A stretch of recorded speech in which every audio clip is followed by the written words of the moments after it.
This morning, we're going to talk about some things that we can ponder, just some things that we can think about. As most of you know, that after I do the service on Sunday or Monday, usually it's Sunday, I post the message that I do on the service, and I also post my notes. So if you miss it or you're not sure, it's on YouTube and it's under my name. So, some of the things we can ponder is that emotions are simply the voice of the spirit. Now, the thing we have to understand about emotions is they go all over the place, but it's trying to get something on the outside that's on the inside. The greatest motivational act one person can do is to listen to another. That is so important because people need to feel heard. They need to feel like you hear them. So often the cause is hidden inside of us, but we see the result of that. We see the behavior, we see the action, we see how they think.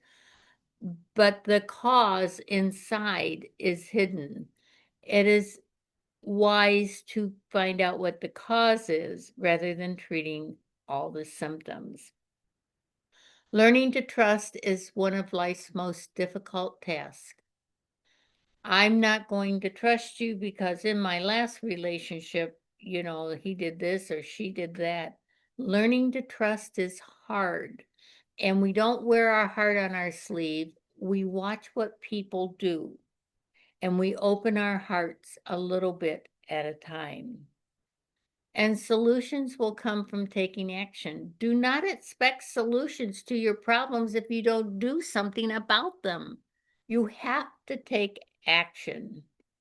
And this is kind of comical, but it's very true. Don't corner something that's bigger and meaner than you. It's just not a wise thing to do. It's probably not a wise thing to corner anybody, but definitely not somebody that's meaner than you.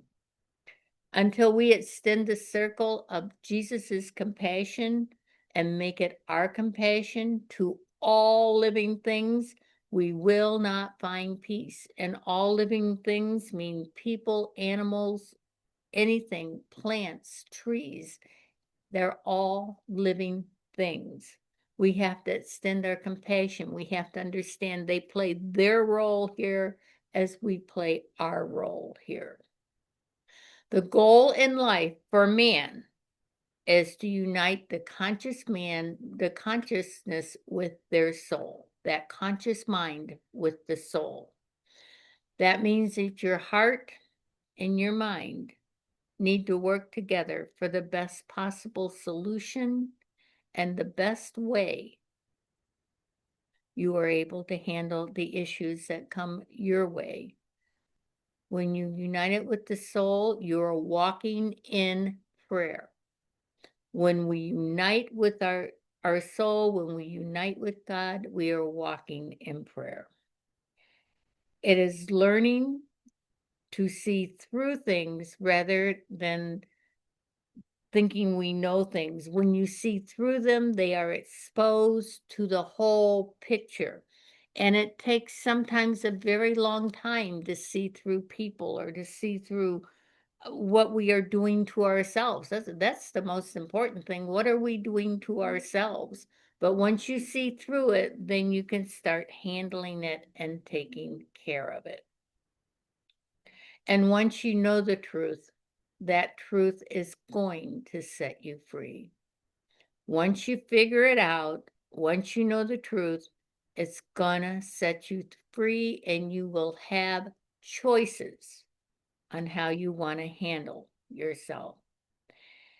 And it seems to me that a lot of people do seem to forget that once the game is over, the king and the pawn go back into the same box. In the eyes of God, we are created equal. We all have the equal chance in the eyes of God to be good people, to be concerned people, to be compassionate people, to be loving people.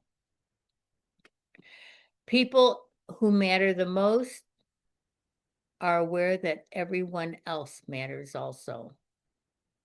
So it's not only about you, it's about all of us.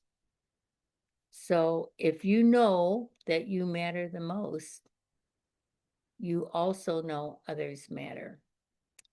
Now, depending on how you want to look at this, the rabbit foot, well, it just didn't work out for the rabbit.